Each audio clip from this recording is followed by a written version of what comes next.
Hello everyone, what is going on? Christopher, the video game historian, back again today with part 2 of this 3-part series on World War I movies. Yesterday, I took a look at All Quiet on the Western Front and gave my thoughts on the movie, and today, I'm going to be doing the same with the Lost Battalion, another made-for-TV movie that was released back in 2001 on the A&E. This movie centers around the infamous Lost Battalion of World War I, which was comprised of over 550 men from 9 companies of the 77th U.S. Division during the Meuse-Argonne Offensive. The focus is mainly on Major Charles Whittlesey and his men as they advance through the Argonne Forest fighting the German defenders. Whittlesey's battalion was historically, and in the movie, part of a 3-pronged attack against the Germans, with an American battalion on his right and a French battalion on his left. However, Whittlesey had lost contact with HQ and as such, didn't realize that these units on his flanks had already retreated, leaving him and his men stranded with no support and no communication back to command for 5 whole days. From the start, I found that the movie and the plot to be pretty engaging and interesting. It starts out by introducing you to Major Whittlesey, the men who he's in command of, who are all mainly from New York, and General Alexander, the overall commander of the 77th Division. It also sets up the respect between Whittlesey and his battalion, and the disrespect between Whittlesey and his own commanders, and this all comes around at the very end of the film, creating a nice bookend, which I'll talk about in a few moments. The development of these characters is also very well rounded, and shows that every single one of them is human, as they are all taking some sort of sacrifice.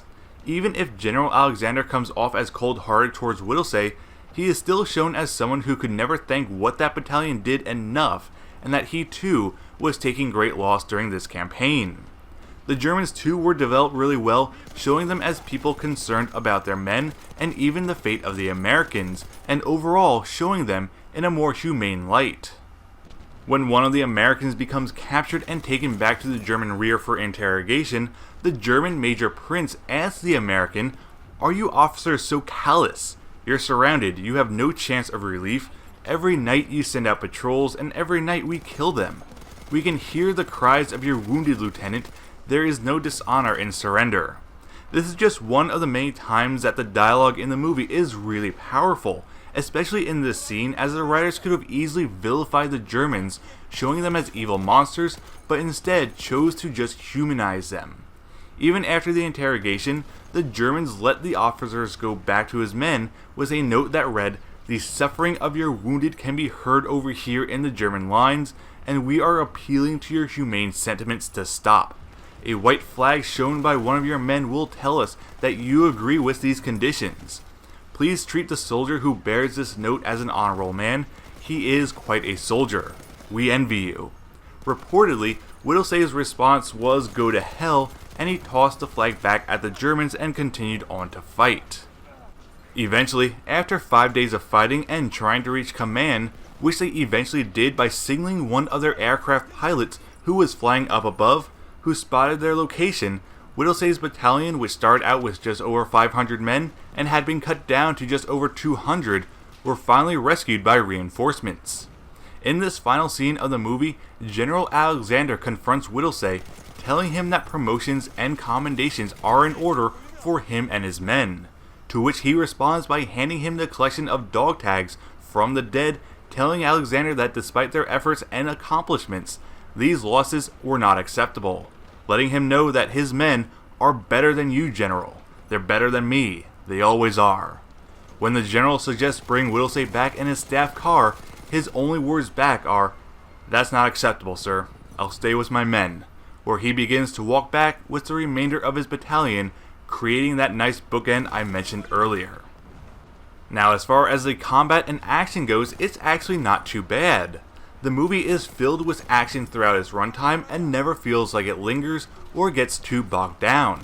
The combat is filled with some iconic weapons like the Shoshaw being showed at the very beginning, along with the M1917 Enfield rifles, and if I recall correctly, the Germans were using the M95s.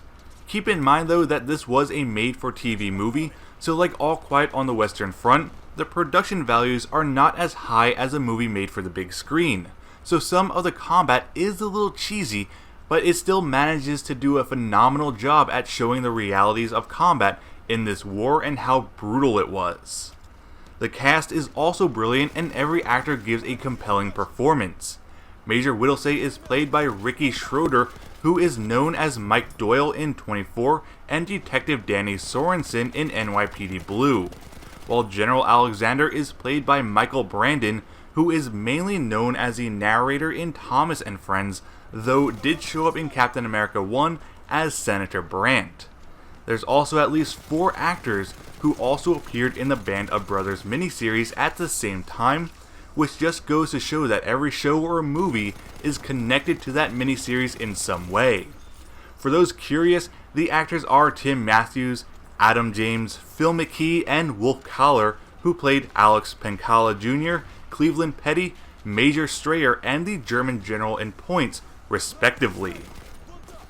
Overall, my opinion of this film is that, despite being made for a TV movie, it was really good and well worth a watch. I was invested and interested in the movie from start to finish.